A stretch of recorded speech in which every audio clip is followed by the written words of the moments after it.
Welcome to Positive Talk with Kevin McDonald. Hey, that's me. Hi, and welcome to Positive Talk. Our show features the best positive stories and people from around the globe as we endeavor to answer the universal question of why am I here and what is my purpose? Understanding that can change everything, and knowing your greatness is fundamental to living your best life. So join us right now as together we work to create the adventure of our lifetime.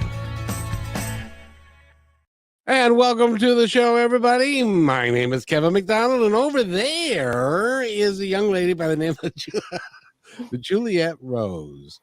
She's an author.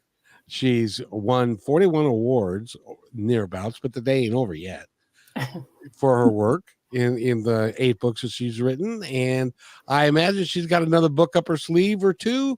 And I'm looking forward to talking to her, because like the opening says, we are all great, and you happen to be great at writing, and you have been doing it since you were wee little one. And it's great to have you here. Welcome to the show, Julie. Thank you so much, Kevin. I'm really enjoying chatting with you. It is Juliet, right? It is with the T, Juliet. It's not Juliet. It's Juliet. Exactly, like Romeo and. Exactly. Well, I hope there is a Romeo in your life. I think there is, and I think that's great. Yeah. I hope. I think he hopes too. It's good to always have hope. It is. It is. Well, this is the new year, and you've got lots of things going on. So tell us a little bit about your background, where you come from, why you write, and maybe even the writing process a little bit. Sure. My background, I'm originally from New York. I was the youngest of 6 children and the only girl. So as you can imagine, that presented some challenges. I knew I wanted to write from a very young age. It was just, I would originally tell stories, and then that evolved into wanting to write stories. And so, even in school, I had a backpack full of manuscripts I carried around with me, and just something I knew I really wanted to do. In my 20s, I veered off a little bit. I actually had a child that was diagnosed with cancer. And so I veered off to doing more nonfiction, kind of writing about that experience and trying to help other parents and going through that. And so I did that in my 20s. She did pass away when I was in my 20s. I'm so sorry.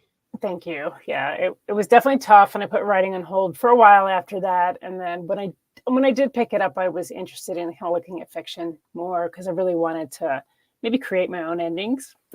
So since then, I dabble in nonfiction still. I'll write for magazines or newspapers, but for the most part, I focus on fiction now. It is nice to be able to write your own ending and not have it be something that's out of your control. Exactly. Yeah. I love that about fiction. And I think even as a reader, the nice thing about fiction is, you can read about an experience that you've had and get a different ending for it. And that's really satisfying. Yeah, I'm sure. Yes, it would be. Now, what's the process that you use? Is it, I get all kinds of answers to this question, because some people say it's intuition. Some people say it's darn hard work, and I have to sit here and just fight for it every day. What's your process like? Yeah, it's not hard for me. Once I decided to pick back up writing, I had put it down for a little bit, just to focus on work. I was raising my kids and to focus on work. And so when I decided I wanted to start writing again, it really just took opening that aspect of my brain that I kind of closed down and saying, let me just think about something. So the first book I came back to write, which is my book Do Over, I remember I hadn't written for years. We're talking like 10, 15 years. And I was laying in bed one night, and I thought, I really want to write again. I miss this. My kids are now grown. So I was like, how did I used to do this? And so I literally laid in bed and just let whatever image popped into my head pop into my head. And it was an image of a woman sitting looking out at the ocean from her car window. And you could tell she'd been chewing like on the sides of her thumbs, like with anxiety. And from there, it just grew. So I think for me, it's just allowing the floodgates to be open and things come to me. The littlest thing, a song on the radio, or I'll be walking the dog and I'll see something, and that'll just trigger an idea. So I think I have more ideas in time most times. Now, do you have to do an outline and to flesh out the characters? And some people make it a real production of it to do all of that. Do you have to do all of that, or does it just kind of it's like watching a movie for you? It's a lot like watching a movie for me, and I definitely fly by the seat of my pants. So when I start, I'll usually have an idea of a plot and maybe a couple scenes that have formed in my head, maybe even characters. But what I find is when I sit down to write, if I allow it to just flow, a lot of that changes from that process. So maybe the initially character is going to be a certain way, or they're going to be the bad guy, or they're going to be the good guy, and then it changes because I listen to the story and I listen to my characters so that the most natural flowing story comes out of me. What does it feel like to be in the flow? It's funny you mentioned my Romeo, my husband, and he said when you get in that, he's like, you're a crazy writer later. He's like, you're so in that zone. He said you wouldn't notice the house was on fire, and that's really true. Like if I'm getting in that zone, I'm in that story. I'm transcribing what I'm seeing. I'm no longer where I'm at. I'm there, and so it's amazing for me. And I love writing almost more than anything else that I do. So when I'm in that flow, it feels good. Like you feel like you're working out things in your brain that are kind of trapped in there. But I say for editing, it's not as fun. Now, are you self-published, or do you have a publisher? I am self-published now. I had 3 different contracts from 3 different publishers, and one folded during COVID. One, I signed a contract, and he ended up just kind of lacking communication with all of his authors, and we had to get the Authors Guild involved to break those contracts for breach of contract. And then I was offered another contract, but when I looked over it with a legal friend of mine, there were just some weird clauses in there, like future creations would kind of become theirs. And if they didn't want them, I couldn't sell them elsewhere. So that's really when I decided to go indie, because at that point I was like, this just isn't working out for me. Like I had 3 different contracts, 3 different scenarios, wasted a year through those. And then after that, I decided to go self. I had never heard of that in a contract that somebody could put a non-compete with yourself. With yourself. I know. I don't know if you've heard of Writer Beware, but Victoria, who runs that, she's kind of made it her life mission to really flesh out these contracts and these publishers. And I reached out to her because I was like, hey, I just kind of wanted to ask you a question on this. And I went over and she said, yeah, I wouldn't sign that. She's like, it's just not something that, that's asking more rights than they should have. So, in this situation, they wanted Do-Over, which was my first book. And in Do-Over, I had a minor character that then became a main character in a second book, but it's a standalone. They're not a series. I just felt like he had more of a story. And so they wanted Do-Over. And I said, oh, by the way, I'm working on the story with this character from this book. Would you be interested? And they said, well, we definitely want to be the first ones to look at it. But if we don't want it, nobody else can have it. And I was like, no, that's not happening. So that was pretty much, I think, for me, that and then having to break the contract for breach of contract was just like, okay, if I'm doing this work and I'm really good at what I do, there is no reason for me to kind of be subjected to those type of things. Boy, no kidding, because buyer beware. Yeah. If you don't read the fine print, then you would be obligated to putting away a project that you couldn't sell or publish anywhere else because they wanted to keep the rights, but they didn't want to publish it. How is that fair? Is that even legal? I don't know. And that was, and when I looked, the problem is I think a lot of small publishing houses have cropped up in the last, say, 10 years. And not all of them have experience in publishing. They just decided that's what they were going to do. And in this particular publisher's situation, when I started researching the company, none of them had a publishing background. They had a business background. So I started thinking, now I feel like I'm dealing with somebody that doesn't even know the rules of the road, basically. So I think, my advice too is if you have writers out there that are looking at publishers, if you can't read those contracts and understand those clauses and what it's saying, get somebody to legally look over it, just to make sure that you're not getting like roped into something like that. Would have been devastating to me to lose that story, because it is hands down one of my favorite books that I ever wrote. And if I had lost that right to publish it anywhere, it would have just sat gathering dust. That's I'm glad you had the foresight to do that and to Yeah. get some help with it. But there again, it's expensive too to hire a lawyer and to have them. It seems every time I've hired a lawyer, it was just to say hi and shake their hands was like $500. Yeah, I will say on the side of the Authors Guild, if you are a member of the Authors Guild, they do have legal services where you can send them information and they'll look over it for you. That's what happened with the other publisher that we had a break for breach of contract. I just went through the Authors Guild and I submitted my information to them, and they helped me draft a letter for termination and kind of follow up with those type of things. So I want to give a big thumbs up to them. And if writers don't know about them, it's like $12 a month, totally worth joining that. That's a really good thing. Mhm. So if they don't know about you're the first person that I've ever heard mention that. So I imagine there are a bunch of self-published folks who have no earthly idea about that. How do they get in touch with them? Do you know? I think it's just authorsguild.com. But if you just type in Authors Guild in the search bar, it'll bring them up. And then you can go through their pages. And they have a lot of different support things for authors. Like you can get health insurance through them. There's different things. Oh, wow. They have community boards, things like that. But yeah, having that legal aspect is huge for a writer, especially like that, being self-published, or, having that ability to reach out to a lawyer and say, this doesn't feel right to me. Can you take a look? And have them go, yeah, that's not right. Which is what happened with that contract. As soon as I sent it over, they were like, absolutely, he's in breach of contract. We can draft a letter for you. We will mail it to him. We'll email it to him. And they did. They followed through on all their promises, and I was able to get my rights back for that story. Did you ever hear from him again? No. He did the thing where he would talk to them and be like, oh no, you misunderstand. Of course. But we didn't misunderstand. But he wouldn't talk to the authors. I'm part of a group of authors from that publisher who all went through the same thing, and we all got the Authors Guild involved, and Publishers Weekly did an article on it because it was such a sketchy situation. The same thing happens with musicians.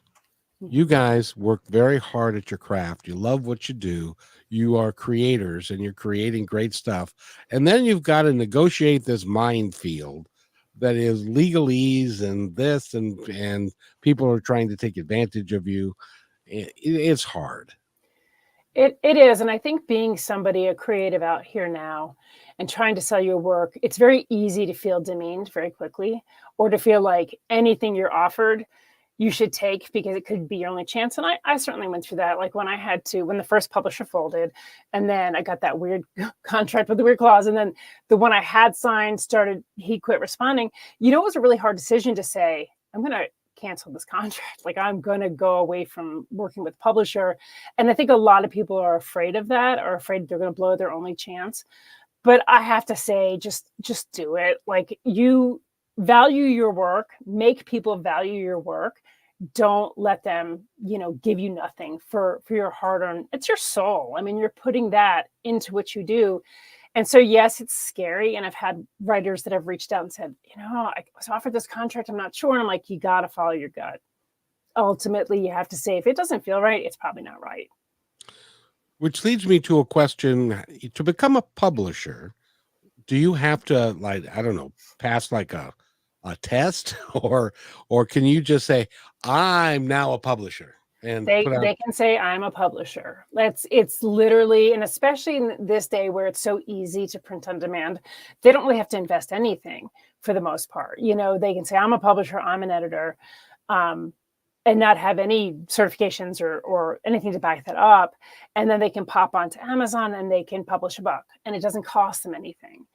The problem is you're not getting editing then, and this is with this editor, the complaints that were coming forward from people that had books published by him. He wasn't editing the books. They were going out with major errors. I mean, it was to the point where you would do better self-publishing than to go with somebody like that. And because they're interested in making money, they're not necessarily, they want you to sign on the dotted line, but they're not interested in doing exactly what they say they're going to do, because editing is expensive. It is. It is, but it is absolutely worth it. I mean, if you're going to put your money into one thing on your book, editing should be the one thing you put your money into, because it's the first thing a reader is going to tear apart. Like if you ever read reviews, no matter how good a book is, if there's an error in it, every reader is going to call it out and put it in that review that there's an error on page 47. So yeah. Now, when the editors that you use and have used in the past, do they kind of give you an idea of like how the story is flowing, and maybe that chapter 3 doesn't really fit with chapter 2, and do they do that kind of stuff?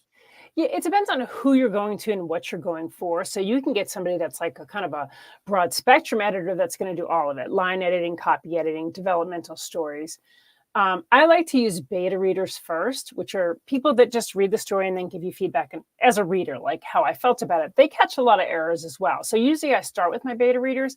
I'll go through that first draft a few times. Then I'll send it out to beta readers, because they're really the most keen, I think, on the story, because that's what they do. They're readers. This is, it's almost their job. Like they're just like, this is really important. And they're really quick to say, hey, right here, you said this, but on this page you said that, and it doesn't quite gel. Or what were you trying to say here? I didn't really understand. And you don't always agree with them. Sometimes they'll say something like, oh, I didn't like this part because this, but it really is kind of pivotal to the story. But I love beta readers so much. And then with editors, I tend to go more like, hey, can you catch mistakes? Like that's what I'm going to an editor for, is really the mistake aspect of it. Like, did I misspell something? Did I contradict myself? And that happened one time where I had on one page had said something, and then the next page made a mistake with the timeline, and somebody caught that and said, hey, just so you know, you said this timeline here and this timeline here. And I was like, oh, great catch, So I think, again, beta readers are phenomenal. I don't think they get enough credit.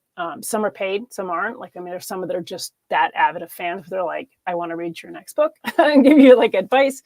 And then sometimes I've paid them to where I'm like, hey, I really, especially if I'm dealing maybe with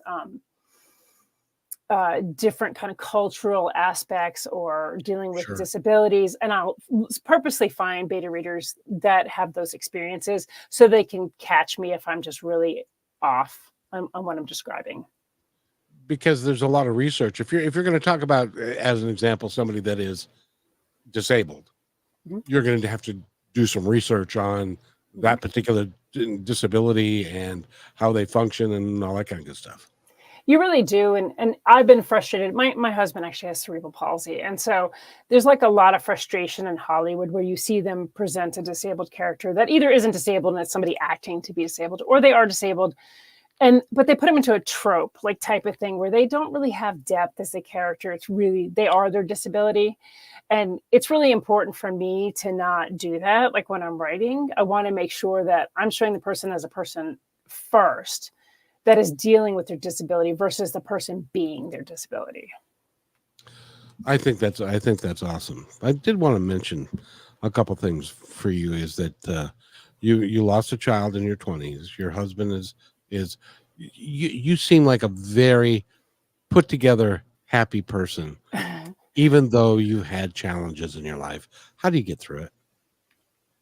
I used to say this after my daughter died. People say, I wouldn't be able to do it. And I said, what choice do I have? Like, the sun's going to rise. I got to wake up. And the time I had other children, I have to get up. I have to take care of my children.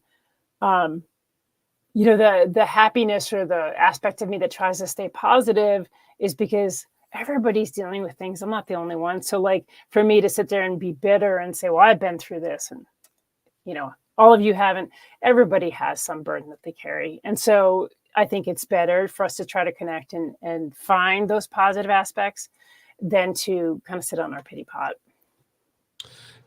I think it's really important because you've got a long life to live. And if you live your long life in having a pity party the whole time, then you're not going to achieve everything that you could in this life. And you're not going to enjoy it. I mean, I promise you the minutes of feeling sorry for yourself go a lot slower than the moments that you find joy in the simple things. It's amazing because one of the things that's been rattling around in my head is there are a percentage of people out there who, for whatever reason, live in the world that I call the world of hate, division, and fear. And they tend to live in that world and they embrace that, but it can't be satisfying. It can't be feeling good about yourself and caring for other people and caring for your family and taking care of folks. but some people just continue to do that. And I really don't understand why. Yeah, I don't either. And the reality is this, we have a choice. Every day that we wake up, we do have this choice. And I think for some people, they're so external. Everything that they live is very external. They're not looking inward. They're not trying to feed their soul. They're really kind of trying to get validation externally. And so unfortunately, there are things at play that want you to be angry, that want you to be divided because it suits their needs. So like it's easy to get sucked into that. I think making that conscious effort when you wake up in the morning to say what's good about today is really important. And sometimes, like I said, I just told you I got laid off from my job last week. There are mornings you wake up and you don't feel like there's a whole lot good about that day, but you find it. Maybe it's just that you're getting up and having a nice cup of coffee with your dog, or there's fog in the trees and it's really pretty. You just find something positive to focus on, because eventually that will help you move on to the other positive things in your life. And I firmly believe that we do not get to have the 50,000-foot view. And what I call the 50,000-foot view is that the scope of our life, if you were way up high in a helicopter, you could see where we've been, where we're going, and where we're going to end up. But we don't get the view of that because it's important for us to live day by day, moment by moment, and to understand that. And I firmly believe that, okay, you got laid off at Christmas time, but you're going to have a much better job. The right thing's going to come along, and it's going to suit you, and it's going to be better for you. Do you agree with that? Absolutely. And actually, my cousin, when I let people know what had happened, and I had mentioned because I made a post and said, hey, I found out I got laid off my job. And I mentioned in that post that I'd really been unhappy with the job for the last 6 months. And she said, I know it's hard. She said, but the fact that you were unhappy for the last 6 months, the universe knows what it's doing. Like, you're meant to move on to something else. Because if it was up to me, I'd just stay miserable the whole time, making that change, and that actually really helped me kind of look at it and think, she's right. Like, it's kind of one of those things where I was pretty miserable going to work every day. I needed that shove off the cliff. Hopefully it ends up okay, but I did need that shove off the cliff. Well, Juliet, I can guarantee you it's going to be fine. I appreciate that. I hope so. Well, because I have been, in my career, I've been a manager, and I have been a cliff pusher offer. Oh no. from time to time, and I had 3 different people who I let them go for performance or whatever, and I saw them later, like at a convenience store or a restaurant, and they said, I just wanted to tell you, I am so grateful that you did that because I hated that job. Yeah. But I could not see, I had responsibilities and I had the mortgage and I had but I hated going to work every day. And I said, well, you know what? It showed. And so therefore you're better off. And he said, yeah, I love what I'm doing now. So but I wouldn't have done that had you not shoved me off the cliff. So thank you. And that made me feel better. Exactly. And I was a manager when I got laid off. I'm a manager as well. And I've definitely had to, unfortunately, do the same thing. And it's never easy as a manager to make that decision. And, like, ultimately, I just remind myself that in 5 years from now, it's not going to matter. So you just got to kind of like that, would you say the 50-foot view or whatever? 50,000-foot view. 50,000-foot view. You have to just say to yourself, right now, all I'm seeing is today, and it's stressing me out because I got bills to pay.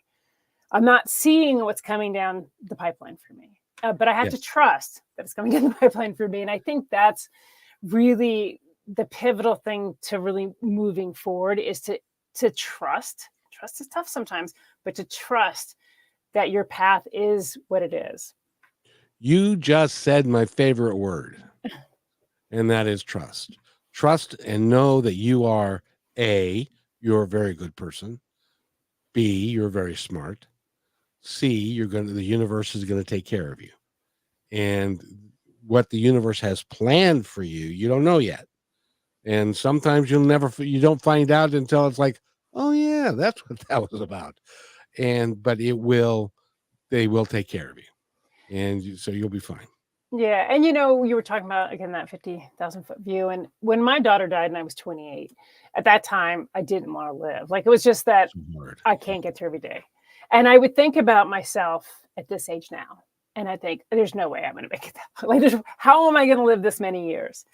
Um, but I'm really glad that I just kept getting through every day because again, I got this opportunity to start writing again and telling stories and trying to use my voice to help other people.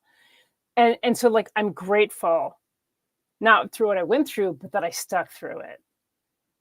You just said another one of my favorite words, which is grateful. Having gratitude for who you are and what you've accomplished. And by the way, you're doing some great work because somebody's going to pick up your book and it's going to change their life. And that's what I hope. I mean, I get asked a lot of times in interviews, what do you want a reader to get from your book? And honestly, I want them to feel heard when they read my books. Yeah. Now, what is there a common theme from throughout all of your books, or are they the ones that just pop into your head and that's what happens? So each of my books, like I'm cross genre, so I write anything from say contemporary fiction all the way to horror, but I'm really character based. So basically, when you read any of my stories, my characters are going to come into those stories with telling their story, who they are, what they've been through, how they're dealing. And I did that because that's what helped me. Like even after my daughter died, and my mother actually died when I was 11 too, so I went through that and was kind of shifted around to different houses. But talking to people who had been through things and had survived was really important. Like hearing other people's stories helped me survive my story. And so what I wanted to do as a writer was create stories that would help people survive their story. That's brilliant. That's brilliant. Did you, was that a process of when you thought about that, or did it just pop into your head that that's the style and the desire that you wanted to put forth when you were writing? It's just me. I mean, you can probably tell from talking to me, I wear my heart on my sleeve.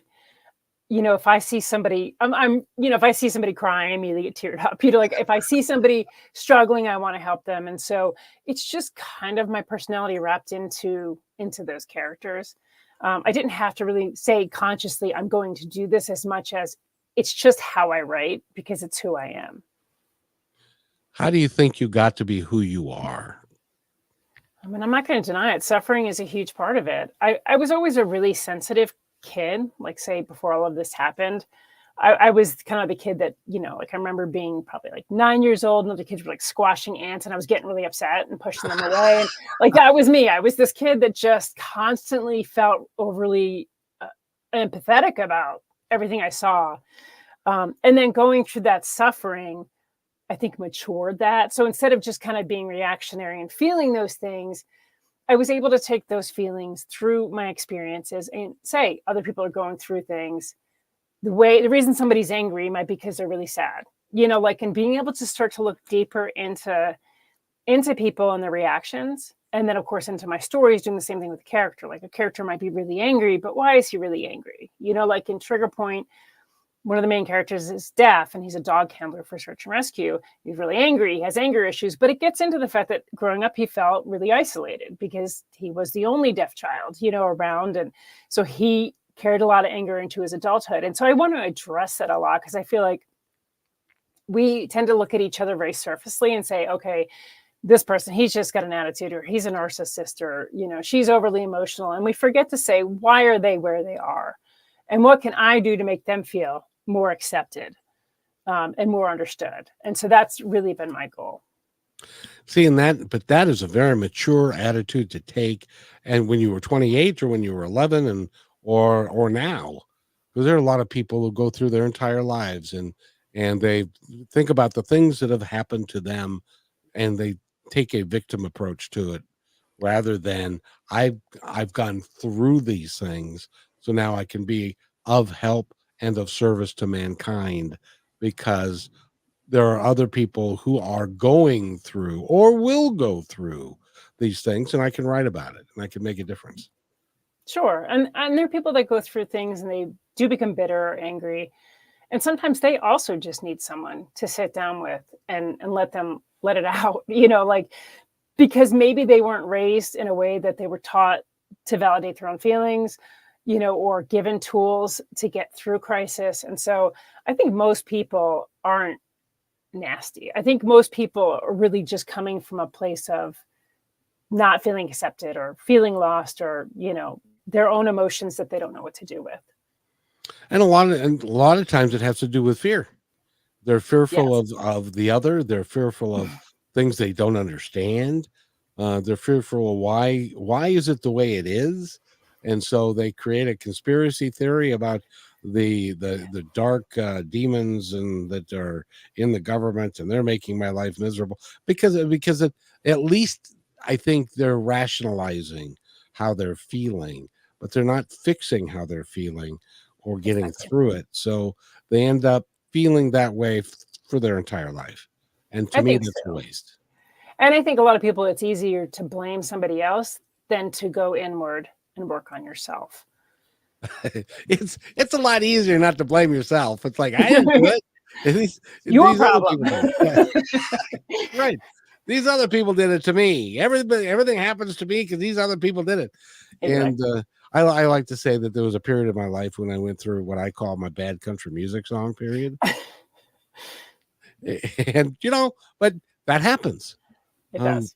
and when dad died, my dog died, my wife left, I lost my house, and all of those things. But that's basically what life is all about. And coming out the other side and being able to then turn around with your heart being in a good place so that you can help other people who may be behind you a little bit in their circumstance. Sure. So congratulations. I think that you're doing some really good thing. Tell me about how did you get 41 awards? 43. All right. 43. See, So, I told you the day wasn't over yet. so initially when I did decide to go indie publishing and do this myself, one of the things I wanted to do was prove not to other people, but to myself that I should be doing that. And so once I published a couple of books, I started entering them into awards contests, really for myself to say, yes, you're a good writer. Yes, you should be doing this. And when I started winning the awards, it also benefited me because readers also knew that validation, especially with indie authors, because they're like, I've read some indie books and they aren't any good. Well, that's fair. And I'm not going to tell somebody that they're wrong.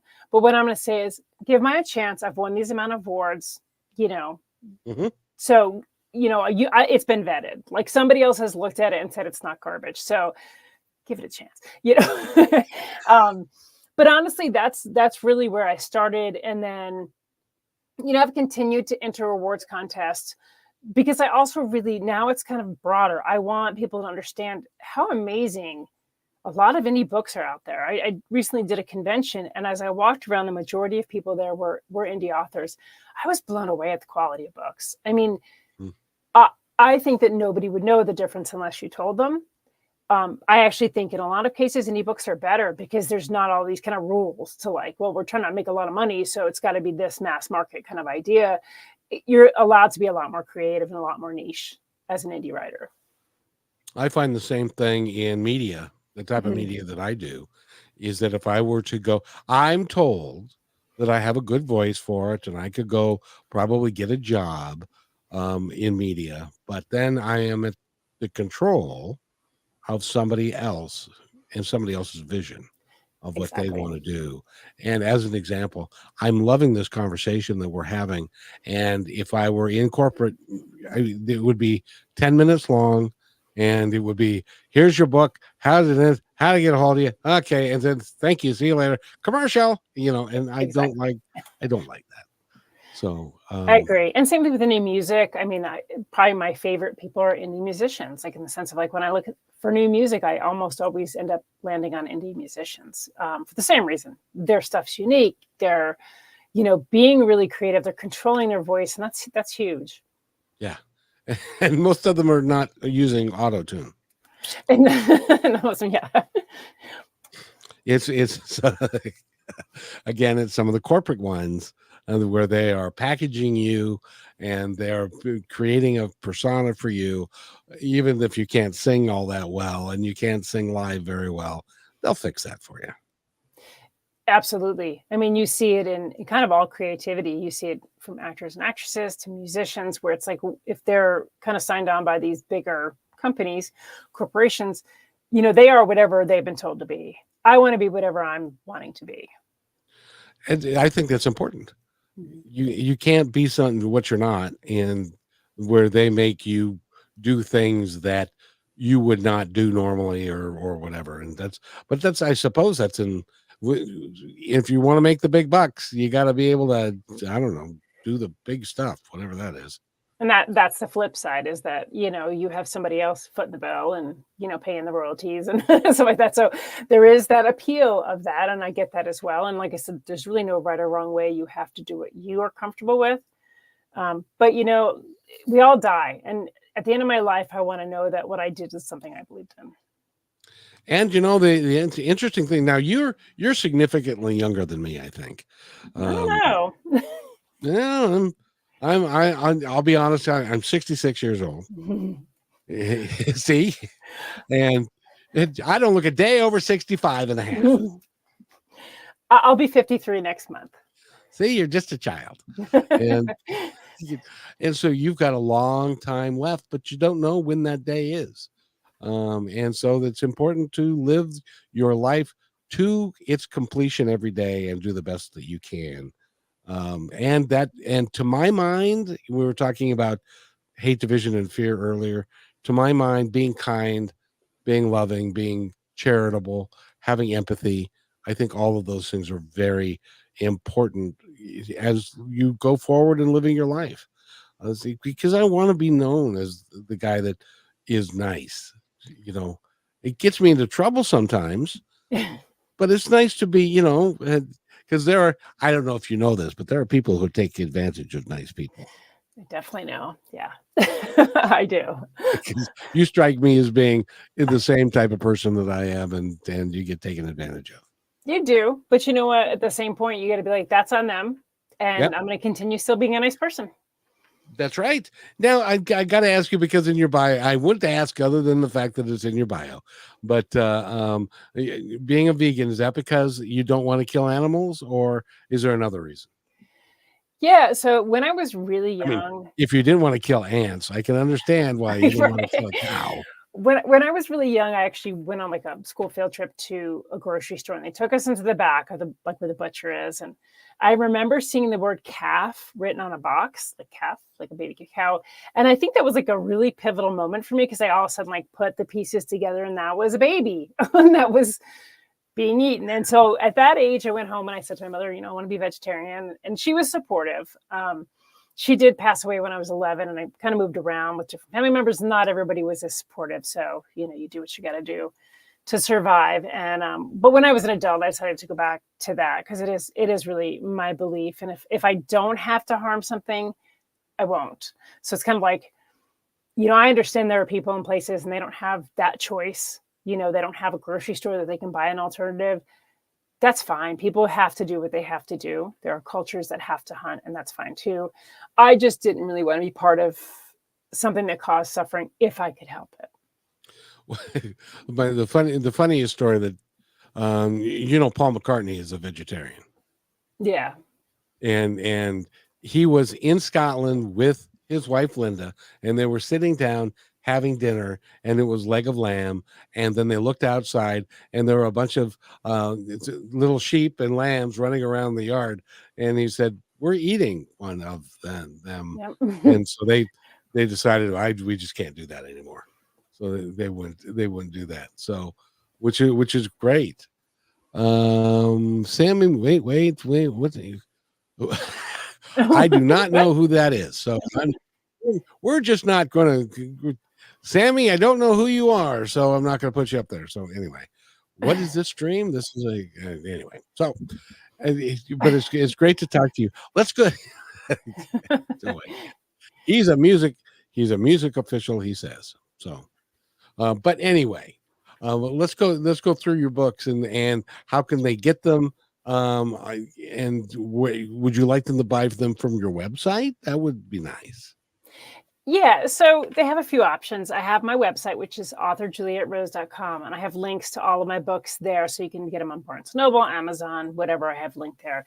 You can also go directly through me. My email is listed there as well, because I always keep a stock myself that I can sign. So if they wanted something signed, they could go directly through me. And I recommend that because you make a little bit more money that way. And it's more personal. I get to put little goodies in the package and everything too. So Oh yeah. And by the way, a signed copy would be something of value, I would think. I would think so too. Eventually, when I'm big and people are like, oh yeah, I got her book back when she was nobody. You are not nobody. I know. You so get that thought out of your head.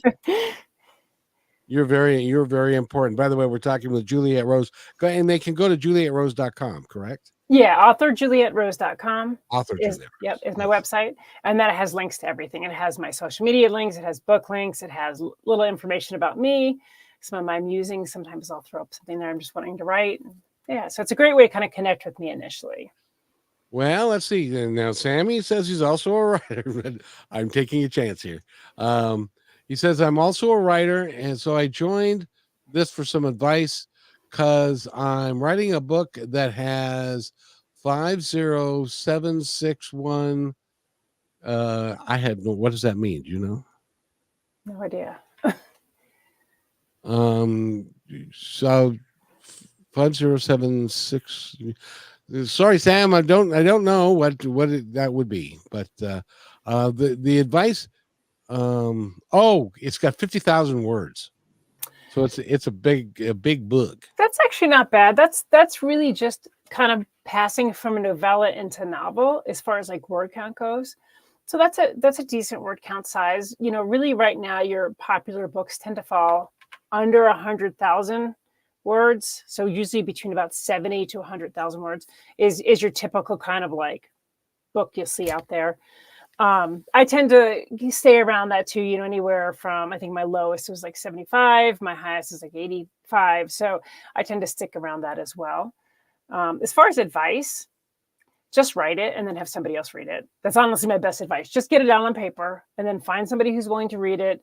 If it's not your family, because they don't want to have to, you can go to Fiverr and find beta readers. You can go to Facebook and join groups that have readers that you can say, hey, I'm just looking for someone to read through this for me to kind of give me some feedback. But definitely get that feedback, whether it's from other authors or from readers. Just get that feedback before you put that out into the world. But the most important advice would be just do it. Just do it. Yeah, get it onto paper. So many people talk themselves out of writing because if you get onto any site, there's so many writing rules. Like, don't do this. This is wrong. You should do it this way. No, it's that way. And they contradict themselves. And everybody's got an opinion. And the fact is, it scares a lot of writers off. And the fact is, it doesn't matter. There are really no rules. There are books of every kind out there. So just write it and then get someone to read it because your reader is your most important person. Now, in your writing, do you ever consider the reader when you are writing to make it so more interesting for the reader, or does your story content just flow in a way and you just let it go and then see what happens? I think initially it just flows, but when I'm going through, say that first, so I do just write it like that, just get it down, mistakes and all, first draft. When I start going through that second draft, I try to go in more as a reader. Like, okay, I'm reading this now as kind of a third party.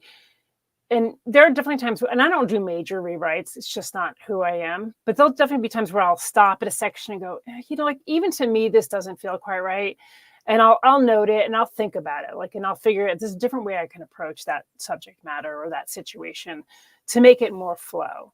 So I do consider the reader, but not necessarily with that first draft. First draft is like, get that story on paper, just do it, because that's what's going to hold you up the longest is writing it. And then from there, like I said, I do that. And then, like I said, I use beta readers. I think they're going to be very honest. I've had ones that didn't like certain sections of my book that I changed. And I've had ones that didn't like certain sections of my book that I didn't change. Because again, I felt it was important to the plot or the character's development. But I definitely consider the reader because, once I'm doing that final stuff, because that's who I'm selling it to. If I'm making a sandwich at a restaurant, I'm going to think about the person who's going to eat it, you know? So why wouldn't I do that with writing? Very good. And we're having a conversation with Sammy now. So, yes, I consider the reader and the audience. I try to throw a little something in for everybody. I'm working on a medieval historical fiction.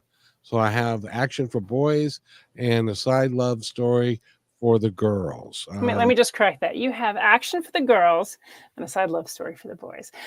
You have it for everybody. Because, like, I mean, I love good action.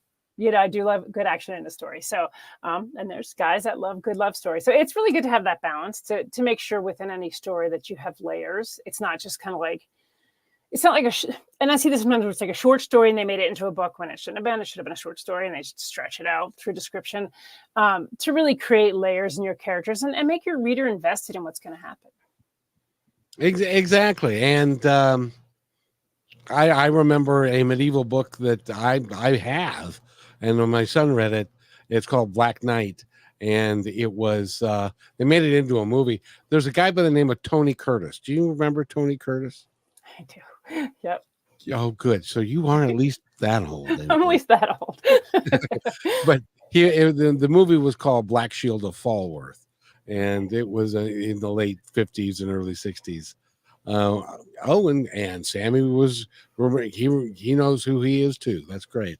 But you know, medieval, and it was even written in medieval language. So my son tried, then it took him a while, but then he figured it out and he loved it. So, you know, do what you do, and whoever.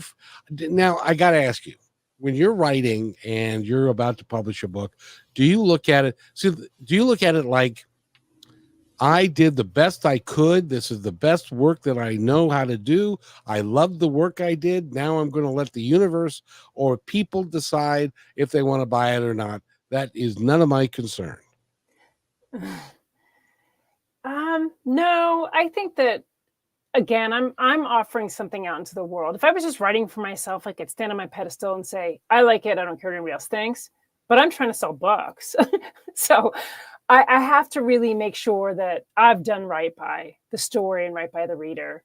And that's where I think, like I said, having other eyes on it before you stick it out into the world so that somebody can say, I just didn't feel this. Like, it didn't jive for me, or I was confused by it, is really important because, again, you're not doing this for yourself. You might be writing for yourself, for your soul, but if you're marketing it and you're trying to sell books, then you're doing it for the reader. So at that point, you need to switch gears and say, yes, it's my story, but now it's their story.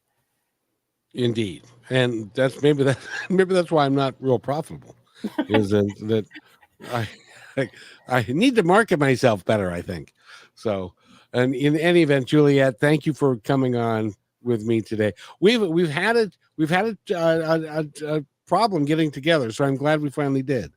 Me too. Because you had a sick kid, and then it was football and stuff. And stuff. But will you come back and share more thoughts? I think you're delightful. Absolutely. This has been a great conversation, and I would love to. Good, because I really love having great conversations like this, because as Sammy will attest, it can help him. Absolutely. And it can help others. Absolutely. That's what we're here for, right? To help each other. That's all we got. And Exactly. as a matter of fact, that's what I say at the end of every show which is be kind to one another, because each other's all we've got. And Exactly. I firmly believe that if we take care of each other, and everything will work out as good as it can. Oh, and Sammy says, yeah, I'll recommend y'all. Please do. Yeah. And Sammy, go to Juliet. Author JulietRose.com. I need to do that. So author JulietRose.com, and buy one of her books, and buy all of her books. Actually, she's got 8. Did you have another one that's coming out anytime soon? Yes, so I have 8 novels and a novella currently, and then I have a 10th book I'm working on, which should be out the end of next month. So I'm looking at a leap year release date. Then is this a leap year? It is leap day. Yeah, leap year this year, and then February 29th is leap day. So. Oh, cool. I didn't know that. So, well, then that means 24 is going to be a great year. Hopefully. And Knock on wood. Is there wood to knock on? I don't know. you'll need to come back and talk to me when it gets close to that book being released. Definitely. Yeah. I'd love to talk about it. And that would be awesome. So I have another show I've got to go do, but I want to thank you very much for being here. And again, go to authorjulietrose.com. that would be just perfect. And so given that, I want to thank everybody for being here. And I get one more time, Juliet, authorjulietrose.com. You got it. Yeah, very good. And thank you for being here. I really appreciate it. Thank you so much. Now, if you stay right there, I'll be right back. Thanks for enjoying this episode all the way to the end. This has been a production of kmmedia.pro. Please visit our website, oddly enough, named kmmedia.pro, for more details about us and our mission, which is to provide great positive programming designed to inspire us all. I'm Kevin McDonald, and I'm proud of these shows, and I truly hope that you'll like them and share them with friends and family. So on behalf of our entire team, remember, be kind to each other because each other's all we've got. We'll see you next